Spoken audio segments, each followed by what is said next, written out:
Assalamu alaikum dear students, I hope you are fine. Today we learn about our new topic about the chi-square. Chi-square, when we know the response of our respondent कि उनका incline किस तरफ है ज़्यादा, तो उस चीज़ के लिए उस चीज़ को चेक करने के लिए हम chi-square यूज़ करते हैं. When we have a categorical scale तो भी हम chi-square यूज़ करते हैं, और इवन कैटेगोरिकल और नॉमिनल स्केल पे हम chi-square यूज़ करते हैं. chi-square बेसिकली अपने रिस्पोंडेंट का इंक्लिनेशंस चेक करते हैं कि उनका रिस्पांस किस तरफ ज़्यादा है, उसको चेक करने के लिए हम chi-square यूज़ करते हैं. So suppose in chi-square we have a formula of x square equal to FO minus FE square divided by FE. This is our formula, right? Suppose we have a categorical response, right? हमारे पास है agree, undecided and disagree, right? ये student का response towards any statement we can say कि online education increase students learning, and हमारे पास response जो आ रहे हैं 8, 8 and 14. This is our observe response. FO जिसको हम कहते हैं ऑब्जर्व्ड FO, ठीक है. ऑब्जर्व्ड फ्रीक्वेंसी जिसको हम बोल सकते हैं, this is our observe frequency. अब हमने एक्सपेक्टेड फ्रीक्वेंसी निकालनी है FE, यानी कि हम पहले एक्सपेक्टेड फ्रीक्वेंसी कैसे निकालते हैं कि जितने हमारे पास सैम्पल होता है उनको डिवाइड करते हैं 3 पे. तो ये टोटल 38, 8 एंड 14 टोटल 30 बने. तो हमारी एक्सपेक्टेशन थी कि हर एक पे 30 में से 10 इसके रिस्पॉन्सेज आने चाहिए, ठीक है. अब ये हमारी एक्सपेक्टेड फ्रीक्वेंसी निकल आई, ठीक है. सिर्फ उसको हमने क्या किया, जो हमारे पास फ्रीक्वेंसी आई उसको प्लस किया, एंड जितनी कैटेगरीज हैं उसके ऊपर डिवाइड करके हमने इक्वली डिवाइड कर दिया. अब हमारा पहला फार्मूला है FO minus FE, right. FO को FE से यानी 8 को 10 से माइनस किया तो हमारे पास -2, ठीक है, -2 एंड 14 में से 10 4. अब FO माइनस FE स्क्वेयर करेंगे तो वो हमारे पास आएगा 4, 4, 16, ठीक है. ये हमारा आ गया. अब हमारा नेक्स्ट स्टेप है, हमने ये ना स्टेप वाइज फॉलो करना है. FE square divided by FE, यानी अब हमारी जो एक्सपेक्टेड फ्रीक्वेंसी है उसके ऊपर डिवाइड करना है. हमारी एक्सपेक्टेड फ्रीक्वेंसी क्या है, दैट इज़ 10, यानी 4 को 10 पे डिवाइड करना, 4 को 10 पे डिवाइड करना, 16 को 10 पे डिवाइड करना. तो ये हमारे पास आता है 0.4.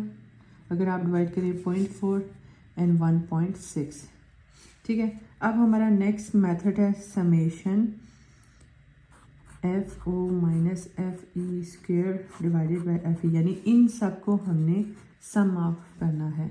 सो हम करते हैं 0.4 प्लस 0.4 प्लस 1.6.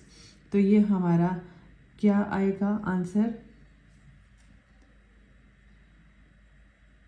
इनको अगर आप प्लस करें तो that will be our 2.4, right. अगर आप इनको प्लस करें तो आपको आंसर आ जाएगा दैट इज़ 2.4. ओके. अब हमने अपना डिग्री ऑफ फ्रीडम भी निकालना है, ठीक है. डिग्री ऑफ फ्रीडम ये तो हमारा कंप्लीट हो गया. ये हमारी कैलकुलेटेड वैल्यू है 2.4. अब हमारा डिग्री ऑफ फ्रीडम क्या है. Degree of freedom DF equal to C-1 R-1, ठीक है. C-1 मतलब कॉलम -1 एंड रो -1. हमारे पास कॉलम कितनी है 3 -1, रो हमारे पास 2 है, ठीक है. 2 -1 तो हमारे पास 2 मल्टीप्लाई बाय 1, तो हमारा आंसर आया 2. DF 2 है, ठीक है. अब हमारा डिग्री ऑफ फ्रीडम क्या आया 2. अब हमने डिग्री ऑफ फ्रीडम को काय के टेबल में चेक करना है कि काय के टेबल में डिग्री ऑफ फ्रीडम क्या है. तो 0.05 पे तो हमने x स्क्वायर चेक किया एट 0.05 लेवल पे, that is 5.991. So our calculated value is 2.4, which is less than our table value, ठीक है। तो हम यहाँ पे करते हैं are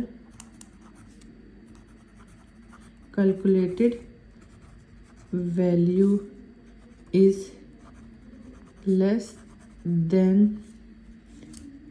are table value.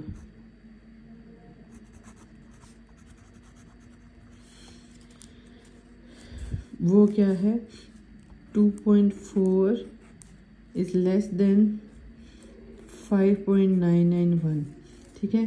So are नल, अब यहाँ पे हमारी कैलकुलेटेड वैल्यू लेस आई है तो हमने नल हाइपोथेसिस को एक्सेप्ट किया। So null hypothesis accepted and we concluded there is no difference between groups, ठीक है। जब हमारा हाइपोथेसिस एक्सेप्ट हो गया तो हमने कहा नल हाइपोथेसिस एक्सेप्ट हो गया तो it's mean there is no differences. Thank you, I hope आप लोगों को समझ आया होगा।